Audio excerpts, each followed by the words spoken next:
It's good stuff, man. We bought like 10 litres of this today. It's an organic orange juice here in Australia. The oranges actually taste half ripe.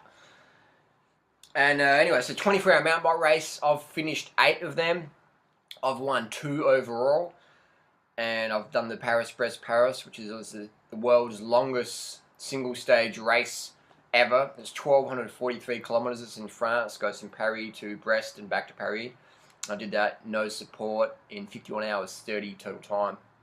So my tip for 24-hour races are basically, the biggest tip ever is to pace yourself properly. If you go out like it's a 2-hour cross-country race or an hour criterium or whatever, you're going to fucking pay big time. So you got to go out basically like you're riding with an absolute newbie.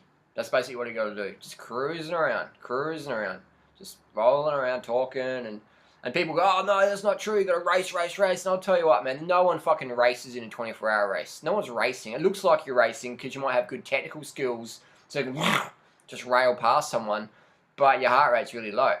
So there's no one that's actually racing a 24-hour race. Maybe the last lap if you're like, 10 seconds behind each other, yeah, but no one's racing. Look at the power data, look at the heart rate data. Nobody's racing in a 24-hour race. I mean, so I'll take it back, they are racing, but in a 24-hour pace.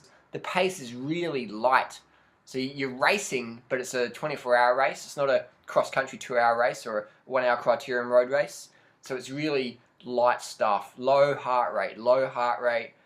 And people can debate with me on that one, but I've had Jason English's heart rate data, man. The dude just keeps it really low the whole time, just consistent. First lap about as fast as the last lap, just cruising along.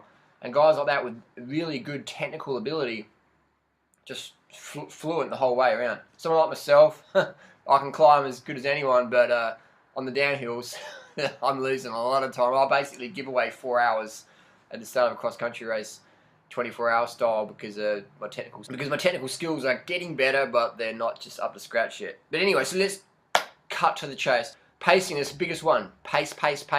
You got to go out so easy. You got to go so slow that all the team's riders is going to be passing you. Basically, just go with slow people. And in the last 6 hours of the race, feel free to pick it up.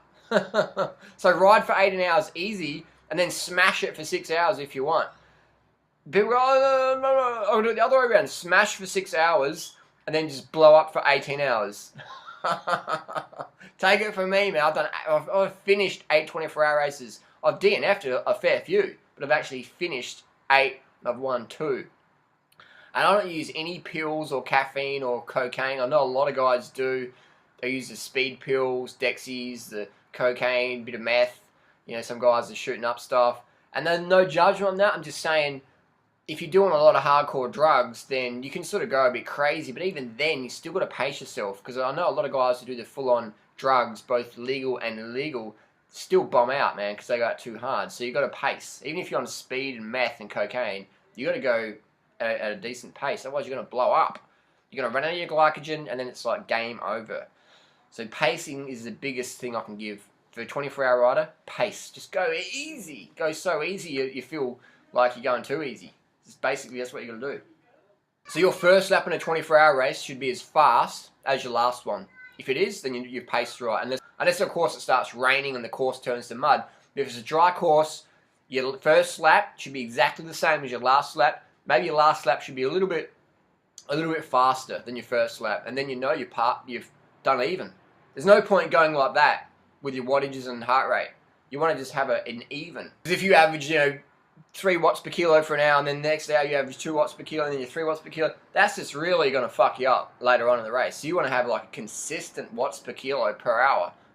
That's what you want to go for. Consistency in 24 hours. It's not a road race. You don't have to attack up the road and get the draft. It's not a cross-country race where you have to get a 10-second gap. People who treat it like that, blow up. People who treat it like that, they don't come back for more. I've had a few cross-country friends come to a 24-hour race it for the first 6 hours, totally blow up, still win the race, but just go, I'm never fucking doing that again. Never doing it again. Because they don't know how to pace. You got to pace yourself for a 24-hour race. I've spent 5 minutes saying pacing. Second one would be nutrition. You have to eat enough carbohydrates, otherwise you're going to bonk. You're going to run out of glycogen, you're going to hit the wall, and you're just going to be crashing easily and your mood's going to drop, you get a flat tire and you're going to want to pull out. So carbs, how many carbs? 1 gram of carbs per kilo of body weight per hour. If you're in the US, half a gram of carbs per pound of body weight per hour. Minimum. So that's what you want to do. One of my friends, his methodology is he eats that as well. Plus he says, I eat till I'm about to vomit and then I keep riding for another 2 hours. So every 2 hours he has a large carbohydrate meal till he's about to vomit, and then he knows he's had enough and he keeps going for another 2 hours. So you're going to burn a lot of calories. You're going to burn maybe 20,000 calories in a 24-hour race. 20,000 calories, that's like 3 kilos of fat. So you got to keep those carbs in, otherwise you're going to hit ketosis really fucking quickly. And when you hit ketosis, it's game over. Your race is over. You're going to spend the next 6-7 hours recovering, and it's gone. Ketosis is no power. Game over. So I've covered pacing, covered nutrition. Lastly on nutrition, if you eat fat, if you're eating like fat, like nuts or oil or whatever, when you're in a 24-hour race, it's just going to slow your legs up. It's going to gunk your blood full of fat. You want to have no fat. You want to have just carbs the whole 24 hours because you want your blood clean and flowing. Because any fat's just going to slow you down. It's, you're going without sleep. You're going to be sleep deprived. And any excess fat's just going to slow you down. And a lot of people out there who aren't vegan, so they're eating like animal products. And I'm like, I see some people at 24-hour races, and I'm like, how the fuck are you eating a cheese, ham, slice of pizza? And then you look at their face an hour later, they're just like, oh, I regret that. That's fucked up. And I'm like, shit. That's like slashing your tires, man. And no wonder people are taking the speed pills to keep going. Even then, even on speed pills, people still can't finish a 24-hour race because they don't have enough carbohydrates. So I'm not promoting speed pills, by the way. I'm not promoting any drug usage. I'm just saying that's just how it is. And so what I like to take in the 24-hour race is the dates. Have a box of dates with me and fruit juice, and that's just it. Dates and fruit juice, the whole thing. And make sure I'm pissing clear every hour. When you have a whiz, you want to be whizzing it at least every hour, at least every 2 hours, having a whiz. I'll whiz when I'm on the bike, just, I can't do that on YouTube, but I piss when I'm on the bike, actually wee while I'm riding. Urinate while you're riding on a fire road, make sure no one's going to come screaming past you and cut the track. But anyway, so you want to be pissing clear every hour, every 2 hours, definitely. If you're pissing yellow or straw, knock back another bottle. You want to be pissing clear. What about salt pills? Well, I don't take any salt pills in a 24 hours. Some people do, it works for them, doesn't work for me. It just makes me feel more bloated and thirsty, so I don't do the salt pills. What about bikes?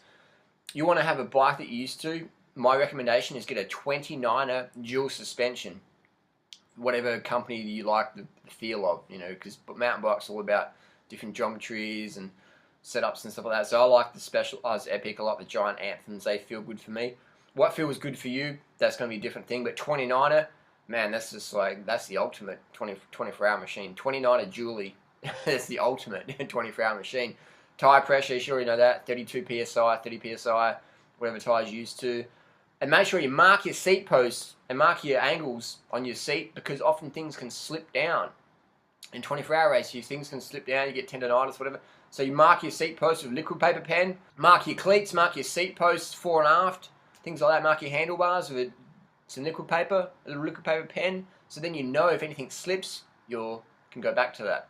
And that's about it. And just expect some real low negativity periods, but they're generally just because you're not getting enough sugar or water. But then there's the third thing that can happen is sleep deprivation can really fuck your head over. So you've got to just accept that you're going to have some periods of depression because you're sleep depriving yourself. So just tell your body, hey body, this is okay, we're going to sleep tomorrow, it's going to be over soon, let's just keep rolling through. And if you pace yourself properly, that's really easy to do. But if you go out too hard, man, fuck, I've got heaps of mates that can just smash the 24-hour races. They don't do them anymore because they just push too hard and just crack themselves. So you got to really pace yourself and enjoy it, have fun, have fun. Just completing a 24-hour race is a big challenge. It's an amazing challenge. There's plenty of people who can never do a 24-hour race, mainly because they don't know how to pace themselves. But anyway, so that's it. Pace yourself, get your carbs in per hour, make sure you're pissing clear, use the 29er dual suspension, and the grips, handlebar grips lastly, the grips I recommend are called Ergons. Ergon grips. Get a pair of them. Ergons, man. Makes all the difference. My friend Jason Morrison in Adelaide He gave me that tip back in '09. Ergons, man, that's just where it's at. Or Specialized, make a copy.